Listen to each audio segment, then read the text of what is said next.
Hello बच्चों, let's see the question which says that dative bond is present in, और हमारे पास options में SO3, NH3, BCl2 और N2। तो इस क्वेश्चन को सॉल्व करने के लिए पहले तो हम ये समझना पड़ेगा कि डेटिव बॉन्ड क्या होता है। तो डेटिव बॉन्ड जो ये वो दूसरा नाम है कोऑर्डिनेट बॉन्ड का। तो डेटिव बॉन्ड को हम कह सकते हैं कि वो एक कोऑर्डिनेट बॉन्ड होगा। और कोऑर्डिनेट बॉन्ड के बारे में हमें पता होना चाहिए कि कोऑर्डिनेट बॉन्ड तब फॉर्म होता है कि जब एक एटम अपना पूरा का पूरा लोन पेयर डोनेट कर दे किसी दूसरे एटम के वेकेंट ऑर्बिटल में।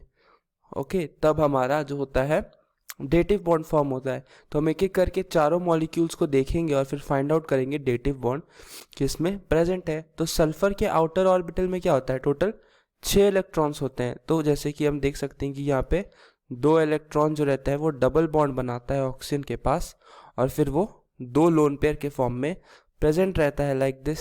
ओके, लेकिन अब क्या होता है कि जब 2 और ऑक्सीजन एटम्स पास में आते हैं तो जो ये लोन पेयर है वो पूरा का पूरा लोन पेयर जो रहता है वो ऑक्सीजन के वेकेंट ऑर्बिटल में सल्फर डोनेट कर देता है, और जो स्ट्रक्चर फॉर्म होता है वो लाइक दिस फॉर्म होता है, जिसमें कि दोनों लोन पेयर वो ऑक्सीजन के और वेकेंट ऑर्बिटल में भर देता है। और यहाँ पे जो बॉन्ड फॉर्म होता है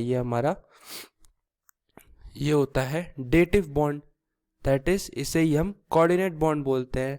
तो हमारा डेटिव बॉन्ड तो प्रेजेंट है, लेकिन अगर हम बाकी 3 ऑप्शंस देखें तो बाकी 3 ऑप्शंस में किसी में भी डेटिव बॉन्ड प्रेजेंट नहीं होगा। जैसे नाइट्रोजन के केस में भी डेटिव बॉन्ड नहीं प्रेजेंट होगा क्योंकि 3 सिंगल बॉन्ड ही होंगे और एक पूरा का पूरा लोन पेयर होगा। सिमिलरली BCl में तो आयनिक बॉन्ड होता है और N2 में तो 3 कोवलेंट बॉन्ड फॉर्म होते हैं। तो इसलिए A that is SO3 question. Okay, hope you understood it well. Best of luck.